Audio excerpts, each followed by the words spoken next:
Godwin was a simple, hardworking man from Akwa Ibom. He wasn't rich, but he lived a peaceful life. People in his neighborhood often said he had a good heart, always ready to help.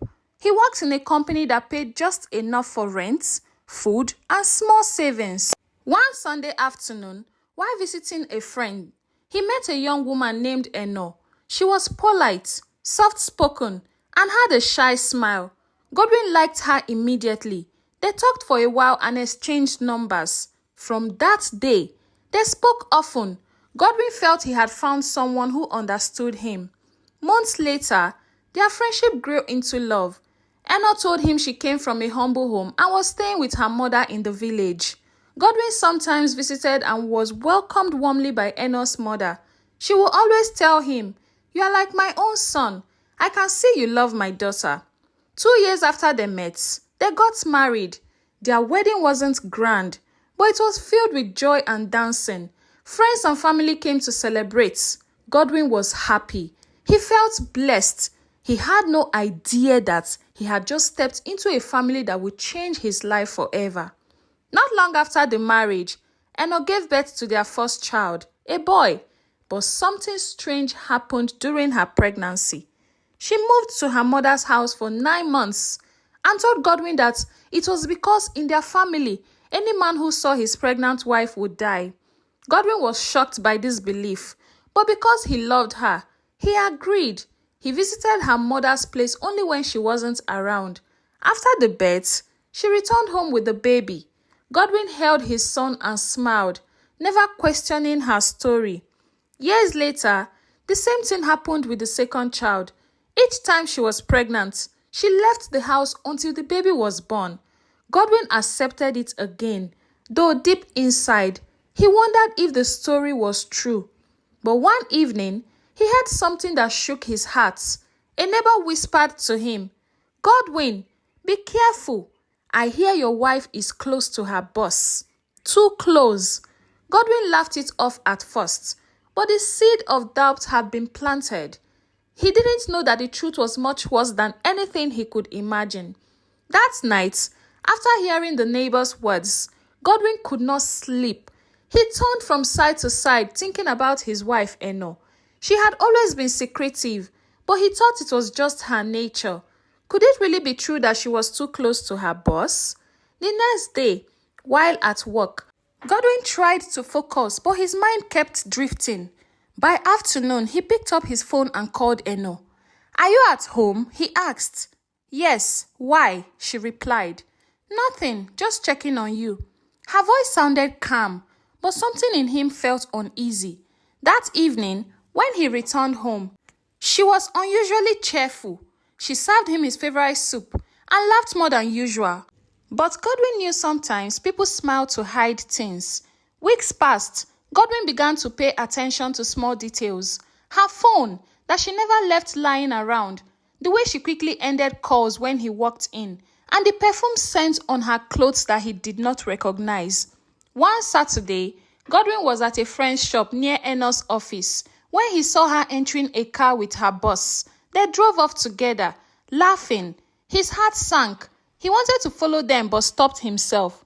"If I act without proof, I will just look like a jealous husband," he thought. Days later, the real blow came. Godwin learned something shocking from a distant cousin of Eno. "Brother Godwin," the cousin said, "you don't know everything about Eno, do you? There is a boy living with her mother, the one she calls her younger brother. He is not her brother. He is her son. She gave birth to him when she was working as a maid." Godwin froze. He felt the ground under him shift. That boy? Her son? But she told me, what's happening?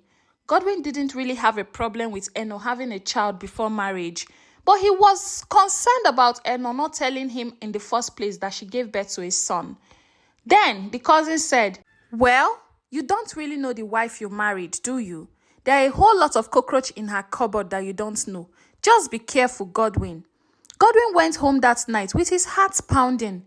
He looked at Eno, who was busy in the kitchen, and for the first time, he truly saw a stranger in his own wife. Godwin lay on the bed that night, staring at the ceiling. The fan above him turned slowly. but his mind was racing. Every moment he had shared with Eno now seemed different. The smiles, the sudden trips to her mother's house, the story about men dying if they saw their wives pregnant. Was it all a lie? Who did I marry? Godwin questioned himself. In the middle of the night, he turned to look at her. She was sleeping peacefully, her breathing soft. How could someone look so innocent and yet hide so much? The next day, Godwin decided to speak to his elder sister, Emma. They were very close and he trusted her advice. Emma, I heard something I don't know if I should believe. Godwin began, his voice low. What is it? Emma questioned, asking concerned. They said Eno's younger brother is actually her son, and that she gave birth to him before we met. Emma's eyes widened. Godwin, are you sure about this? Who told you? Because why didn't Eno tell you from the beginning? There's no problem of her having a child before getting married to you, but at least she should have been honest. He explained everything. Emma sighed. My brother, you have to be careful. If she could hide something this big from you, there may be more you don't know. Don't rush to confront her yet. Watch and see. Godwin nodded, but inside, his heart was burning. That evening when he got home, he sat quietly in the living room while Eno chatted about her day. She didn't notice the way he kept staring at her, searching for the truth in her eyes. Weeks went by, and Godwin's doubts only grew stronger. One afternoon, he overheard Eno on the phone speaking in a soft, playful voice. She didn't know he had entered the house. Yes, I miss you too. Don't worry, I will find a way to see you. When she saw him, she jumped. Oh, it's you? She said quickly, ending the call. Godwin wanted to ask who was that, but the words stuck in his throat. He didn't want a fight without proof. That night, as he lay awake, he thought about his children. Were they really his? The seed of doubt had now grown into a tree, and its roots were spreading fast. But Godwin didn't know that the truth would not just hurt him. It would cost him his life. The following week, Godwin decided to quietly investigate. He began spending more time near Eno's workplace, pretending to have some official assignments around there. He noticed how her boss always lingered around her, how they laughed together like close friends. One evening, when Eno returned from work, Godwin asked casually, How is your boss? You people seem close. Eno looked at him sharply. What do you mean by that? Nothing, Godwin said quickly. I just asked, you know. Her reaction told him more than her words, and Godwin knew he had some more investigations to do. Godwin contacted one of Eno's colleagues at the office secretly and paid her to find out more information about Eno and her boss, what is truly going on between them, and what is Eno's motive. Only for him to find out a shocking discovery a few days later. Eno's colleague discovered that Eno and her boss have been dating each other even before she got married to Godwin. And Eno had a plan to keep dating her boss just so she can have a share of his wealth. Godwin was dumbfounded. He couldn't believe what his ears had just heard. He decided not to confront his wife about it because he was trying to ensure that what he has heard was actually the truth. Days later, he visited his mother-in-law's house unannounced. Eno wasn't there, but her younger brother, the boy he now suspected was her son, was playing outside. Godwin called him over. My boy, how are you? Who is your mother? And the boy responded, Sir, my mother is Auntie Air. Just when he was about to pronounce Eno, Eno's mom walked in. His mother-in-law greeted him warmly. My in-law, you are welcome. But he could see the stiffness in her smile. The boy's slip of the tongue confirmed everything for him. Godwin's main reason for visiting in the first place was to talk to his mother-in-law about his discovery. But obviously, his mother-in-law was also deceitful, and he decided to just leave, saying he was passing by and decided to greet her. That night, Godwin told his sister Emma everything he had confirmed, including the discovery Eno's colleague told him at the office. Godwin, this is serious. His sister was worried. You need to protect yourself. I don't like the way this is going. But Godwin, despite the warnings, still went about life as usual. He didn't believe his wife or her family could harm him. After all, he was part of the family now. Few days later, Godwin received a call from his mother-in-law. "Godwin, we need to see you," she said in a calm but firm voice. "It's important." Godwin thought nothing of it. He had been to her family house many times before. He told a friend at work that he would be stopping there after his shift. He didn't know this visit would be his last. That morning, Godwin woke up feeling a little tired, but nothing unusual. He got ready for work and kissed his children goodbye. Enos smiled at him as he left. By afternoon, he received the call again from his mother-in-law. "Godwin, please come. The family needs to discuss something important with you." Her voice was polite, but there was a firmness to it. Godwin didn't suspect anything wrong. He had attended many family discussions before, and sometimes it was just about village matters or helping a relative find a job or talking about marital issues. After work, he decided to go straight to Enos' family house. The house was in a familiar village neighborhood, not far from one of his job sites. He had gone there so often that he sometimes felt like it was his second home. When he arrived, the compound seemed unusually quiet. His mother-in-law welcomed him with a smile that didn't quite reach her eyes. "Come inside, my son," she said. Inside the living room were a few of Enos' relatives. An uncle. They greeted him politely, but the air felt heavy. "What's the matter?" Godwin asked, sitting down. "We will talk," one of the uncles said. "But first, drink something. You must be tired from sight." Godwin noticed the way they were all watching him. Something inside him shifted uneasily. He smiled politely and drank the glass of juice given to him. They began asking him straight questions about his wife, Eno. "Is Eno treating you well? Do you trust her?" Godwin answered carefully, wondering why they were suddenly interested in his marriage. Then one of Eno's cousins leaned forward and said in a low voice, "We heard you've been asking questions about her past. Is that true?" Godwin froze for a moment. "I just wanted to know my wife better. Is that wrong?" The room went silent.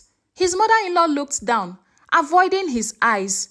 At that moment, Godwin's instinct screamed at him to leave. But it was already too late. Godwin shifted uncomfortably in his seat. The silence in the room was heavy, like rain clouds about to burst. He tried to keep his tone down. "I don't understand why you all are looking at me like this," he said with a small laugh. One of the uncles leaned back, folding his arms. "Godwin, we heard you have been investigating a lot. When you dig too much, you might find something that will hurt you." The word sent a chill down Godwin's spine. He glanced at his mother-in-law, but she still wouldn't meet his eyes.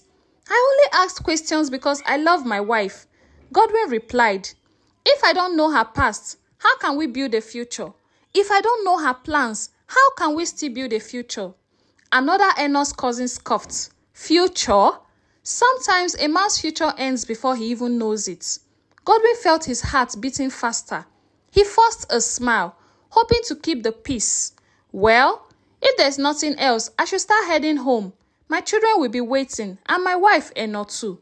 But as he stood, two of the younger men in the room moved to block the doorway. "Sit down," one of them said, his voice low but firm. Godwin's mouth went dry. He looked around the room. No one was smiling now. The warmth he used to feel in this house was gone, replaced by something cold and sharp. "What's going on?" he asked, his voice trembling slightly. The elderly man who had been silent until now finally spoke. "Godwin, you've been digging where you shouldn't. Eno and her boss's relationship is our ticket to get wealth in this family. All our sons are jobless. If Eno gets all the wealth she needs to get from her boss, our lives and that of our sons will change. We wanted Eno to marry her boss, not you, because you don't have as much money as this family needs. But she was stubborn. Now, you don't want to stay in one place. You want to spoil our plans. We will protect our own no matter what it takes." Godwin swallowed hard. His instinct screamed that he was in real danger. He thought of his sister, Ima, of how she had warned him. "I should have listened to Ima.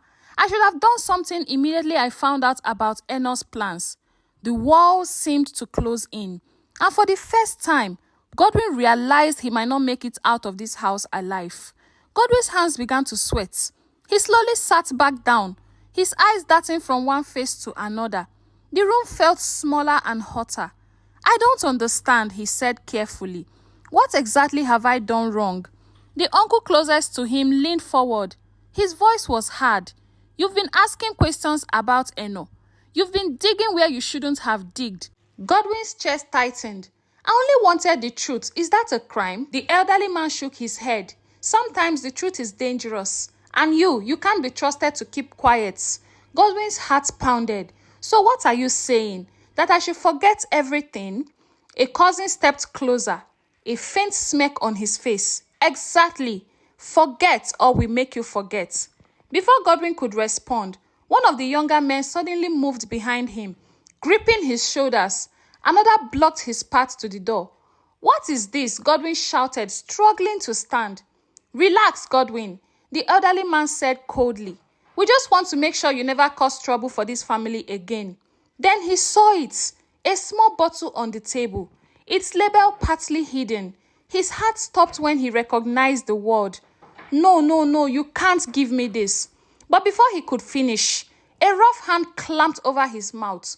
His chair scraped against the floor as they forced him down. His legs kicked wildly, hitting the table. The room was filled with shouts, but no one outside would hear. The windows were closed, the curtains drawn. Godwin's eyes darted towards his mother-in-law for a brief second. Their gazes met. He searched her face for mercy, for any sign that she would stop this. She looked away. That was when Godwin knew his fate was sealed. Godwin's heart raced like a drum. The hand over his mouth pressed harder, making it hard to breathe. His eyes darted from face to face, searching for one person, just one who might stop this madness. But every gaze he met was cold, determined. Two of the men pinned his arms. Another held his head still. Someone opened the small bottle, and the sharp chemical smell hit his nose. His stomach turned. Please! Godwin tried to speak, but it came out muffled. He kicked again, his shoe flying across the room. Hold him! One of the men backed. A cousin forced his jaw open while another tipped the bottle towards his mouth. Godwin twisted his head, and the liquid spilled onto his shirt, burning his skin. He gauged, coughing desperately. Do it quickly, the elderly man urged, his voice shaking, not from pity but from urgency. One of the younger men punched Godwin in the stomach. The pain made him gasp, and in that moment, they poured the bitter poison down his throat. The burning sensation spread instantly, making his eyes water and his body shiver. He choked and coughed, struggling to spit it out, but they held him until they were sure he had swallowed enough. When they finally let him go, Godwin collapsed to the floor, gasping for air, his vision blurred, his legs felt weak, his arms heavy. The voices around him grew faint. Clean up, someone said. We will say it was asthma. We have a doctor's report that Eno gave us already about him. Godwin's mind screamed for help, but his lips could only whisper.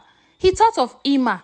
He thought of his children, of how he would never see them grow up. His last thought before darkness took him was a question that cut deep into his soul. How did love bring me here? Who did I get married to? And unfortunately, Godwin gave up the ghosts. The next morning, Ima's phone rang. It was Eno. Sister Ima, I'm sorry. Godwin is gone. Her voice trembled. He had an asthma attack. The phone nearly slipped from Ima's hands. What? Asthma? Godwin never had asthma. Eno sobbed on the other end. The doctor confirmed it. I will send the reports. Within hours, the family rushed to the mortuary.